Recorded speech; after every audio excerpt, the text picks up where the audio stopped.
Good evening, Mr. and Mrs. America, and all the ships at sea. Indiana wants me. Lord, I can't go back there. A song by R. Dean Taylor, released in 1970. Also a feeling deep in many people's psyches who once lived within the state. About 6 months back, this puppet laid bare some of the atrocities committed by the state's government, along with some strong reasons to quite simply never move there. Well, folks, let's say that a few more things have been brought to my attention, and it is again time to further educate my viewers on why to avoid the Mississippi of the North altogether, if at all possible. Allow me to begin with the subject of a repressed legal system. What do I mean by that?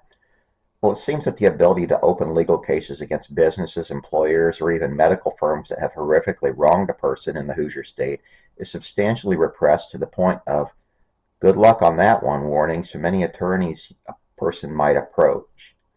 Yes, friends and colleagues, if you have been treated badly because of your age, religious background, or handicap, being an employer in Indiana and have any inkling of the justice system righting the wrongs committed, prepare for an eye-opening experience to say the least. First, you will have a very difficult time even finding an attorney to discuss your case with. Secondly, you will most often be told something along the lines of, "Well, you see, we too often see cases like yours dismissed by Indiana judges." Been done wrong by a doctor within the state borders? Well, it better be a rather egregious. You see, it is best to know that Indiana values businesses and their proprietors more than they do honest tax-paying citizens. Anything that could potentially negatively impact a business is highly frowned upon at the state level, and as such, the legal system has been set up to hinder you from proceeding with any rightful claims against such. Now you just forget about that. This, my viewers, did not come to the Hoosier State overnight. No, it is baked into the government's DNA through centuries of scheming to make Indiana a, quote, business-friendly as is possible state, mostly to the greater detriment of everyday citizens. Strike 38 against the Mississippi of the North. Let's take a look at roads in Indiana. Now, you might have to say this puppet is nitpicking here. Allow me to speak to this just a bit further before you make that call. Way back in the 1980s, Indiana was still a state that outlawed lotteries and any form of gambling, short of church bingo games. Well, the powers that be over the state at that time wanted to sell a state lottery to the conservative, mostly Christian citizens of the Hoosier State. And just how would they go about doing that? I know. Let's tell the citizens of Indiana that we can use the lottery proceeds to fund schools, education, and road projects within the state. That'll sell it. And so it began, my viewers, that something called the Hoosier Millionaire television show was started. Yes, a lottery game show type of weekly television show was begun that aired on Saturday nights across all of Indiana.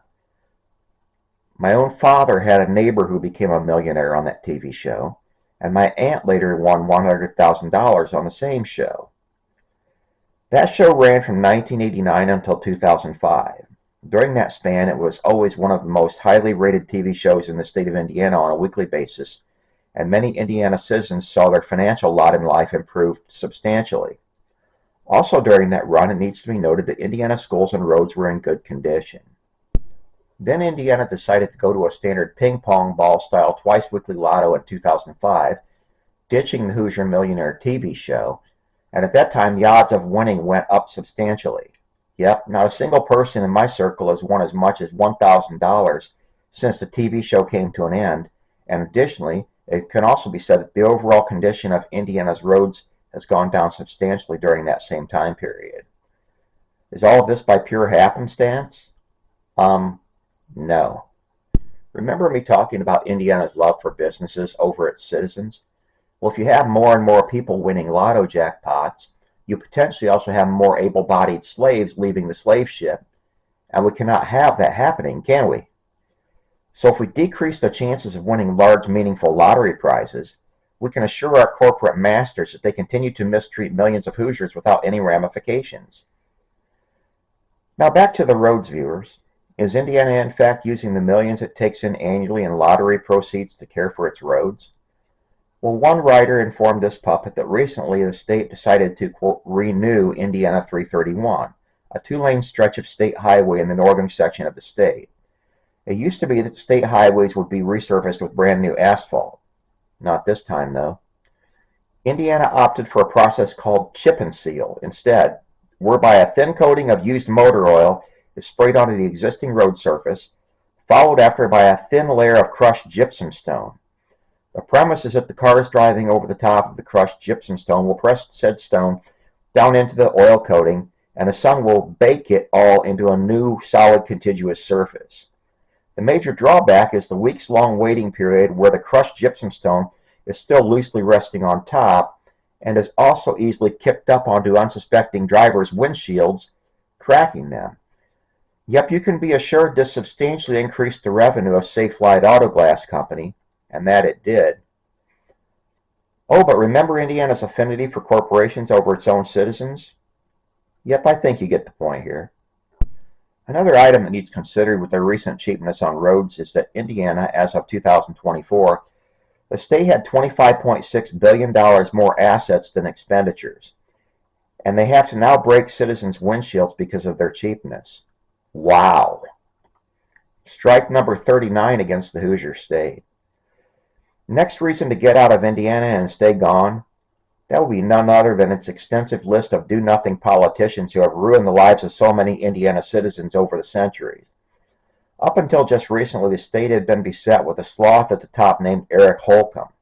What did Holcomb accomplish during his 8 years at the top of the state of Indiana? You would be hard-pressed for an answer from any ordinary, everyday citizen of the Hoosier State. Now they have Mike Braun at the helm, and one can only hope he actually cares about the citizens and helps to improve their lives, unlike his predecessors. Prior to Eric Holcomb, the state had Mike Pence at the top. Laughable. There is a reason Donald Trump did not choose Pence as his vice president this time around, you know. Pence did nothing in his time in the state's governor's mansion, other than back down when woke protesters tested his backing of a pizzeria that did not want to prepare food items for a homosexual, quote, wedding based upon the religious beliefs of the pizzeria's owners.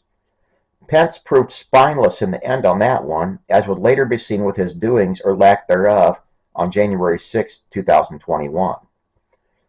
Suffice it to say that citizens of the Hoosier State have been unnecessarily put upon by their lackadaisical leaders for generations, and as such do not know how to expect much better from elected state officials. The thinking in Indiana normally falls along the lines of, well, at least it's better than over there, or, you know, lowest common denominator reasoning. This, by the way, severely handicaps the state of Indiana and its people from ever gaining in quality of life. If you have lived in relative mistreatment by your government for your entire life, then you really do not know how to expect much better. Kind of like Stockholm Syndrome, but on a mass scale in the Hoosier State.